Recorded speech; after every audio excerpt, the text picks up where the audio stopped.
Hello and welcome to step 11. You know what to do, open, step 11, open. So within this step we're going to do some night renders and we're going to add some light to help with the interior night render shots. We're also going to adjust the exposure and we're also going to do rendering without textures via a filter process. So the first thing we do is go over to our project browser and open up the ceiling plans, and if we click on 01 OG, a new plan will open, and if we zoom in slightly you will see that we've already placed a ceiling. Now don't forget, if you're finding it hard to select it, if you go down to the bottom right and turn on select element by face so there's no red cross, you're able to select the ceiling quite quickly. Now as you can see, we've also got two lights here as well, but we're wanting to add some more ceilings and some more lights. So we go to our architectural tab and along to ceiling, which is just beside roofs and floors, we select that. Now it should be in your properties palette compound ceiling, that's fine, and you have an option right at the top that is automatic ceiling or sketch ceiling. But if you use the automatic ceiling and then hover over areas, you'll see where the red lines will indicate where the ceilings will be. We're going to want to place one in the corridor, which is here, and then we're going to also put one in the front room here between grid lines 3 and 4, and then slightly below it, still between grid lines 3 and 4, here. Now you'll notice that the ceiling lines are not lining up, so I want you to escape the command and then go select your ceiling, and then at the very top where the user interface has gone green, we're going to use the align tool, and then we select the outside face of the wall by pressing the tab key, and then we press the actual line for the compound ceiling to help line things up. And you can also line up with individual lines, so if I select this one and then this one, it will line up, but also can select the corridor hallway, so if I select that then that, things start getting a lot more tidier. From here I'd like you to press escape twice to finish the command. So that was the automatic sketch. Now we're going to manually draw in this room here, so we go back up to the architectural tab, over to ceiling again, and now we'll do the sketch ceiling, and we'll just use the rectangle tool and we'll literally click here to here and then press the green tick, and you'll see again that it's not lining up, so we'll align it. Then we'll go to the modified tab, click on the align and align it with currently what we have around, so it looks like that. From here I'd like you to press escape twice. So the next thing we're going to do is add some more additional lights. We have two ways of doing that. We can either select one, right click and press create similar. Alternatively we go to our architectural tab, we go to component, we choose the down menu and put place component, and if we go over to our properties palette and do the properties selector, and if we choose the Deccan light with number 2, and we'll use the 1200mm by number 2, and if we go over to our plan we can select it and drop it in place, and we can put them a couple around here. Now once they're actually placed, don't forget that when you select them, if you press the space bar you can actually flip the direction that they're in. So we want to just quickly see what they look like in sections. So if you double click on section 1 head, the section will open, and if you zoom in a little bit you will see that our light has been placed. So if we close this window and then if we go to our 3D and if we turn the section box on in your properties palette, and if we just pull the section in slightly and then zoom in, and if we might need to center and rotate it a little bit so you can see the lights that have been placed. Now if you wanted to change the amount of light that these lights give off, if you select it and then go over to edit type, you've already seen this window before, this is the type properties, and if you scroll down you will see that we have the light loss factor, the intensity, the color. You can change all of these by mucking around with the dials, etc, etc.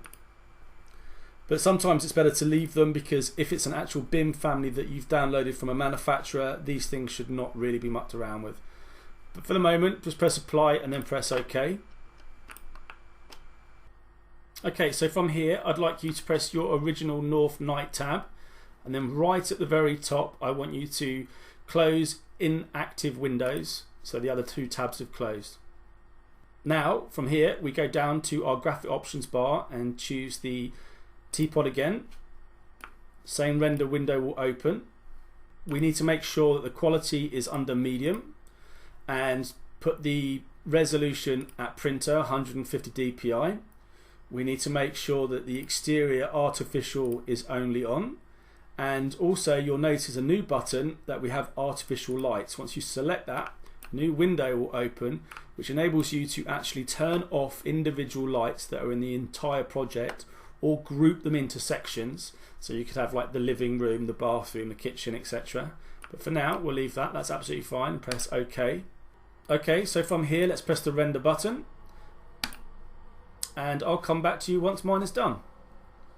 Okay, so once your render's done, it should look like this, and if you want to, you can actually save it to the project. So under the image section here, you press save to project.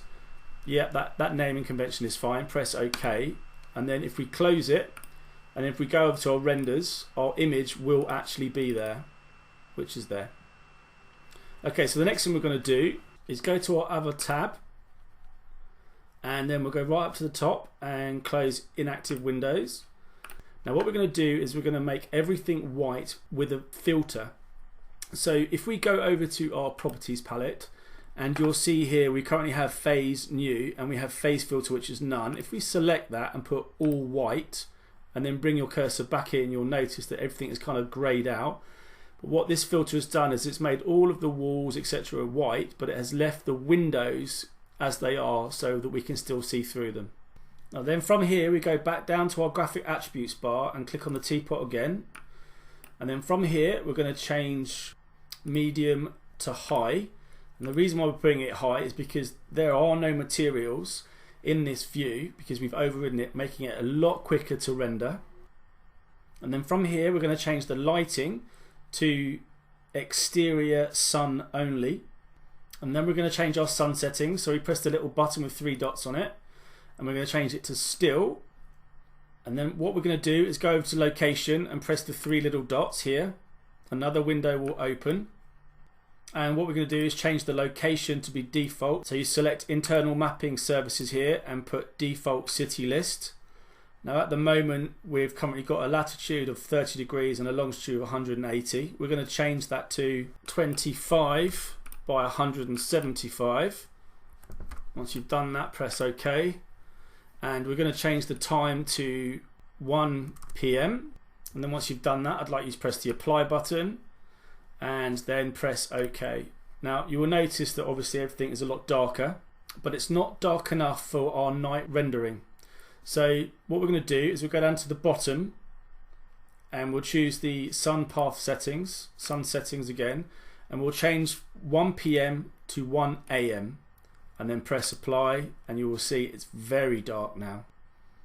Now the next thing we're going to do is we're going to change the background to no clouds, because that's quite important to get the right hazy feel. And now everything is set, so we can press the render button. Obviously I'm going to pause this video and open it up once it's done. Now once your render's done, you should have a very black looking window. So what we're going to do is we're going to actually adjust the exposure. So over in our render box, we'll go down here and press adjust exposure. A new window will come up, and we can actually muck around with these highlights and shadows and saturation. So if we try the exposure value, if we just make it brighter and then press apply, you can see what's happening now. If I bring it up to about 7.3, we get quite a good sunrise effect. And if we make our highlights slightly darker, giving it a bit more oomph on the sun, and if we make our shadows slightly darker, you're getting quite a good effect here now. And if we change our saturation to be a little bit brighter, a bit more intense, more of the yellow suns will come out. Now if we make our white point a little bit more warmer,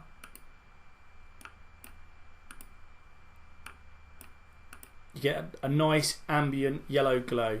But again, you could bring that down so it's really cool, so you get like a bit of a bluey night. Once you've done that, press OK.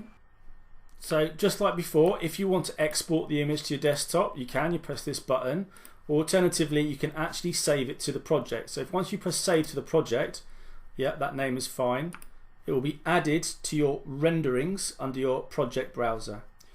Okay, so that concludes step 11. I'd like you to close the rendering box and then close your 3D view and do not save, and we'll see you in the final step.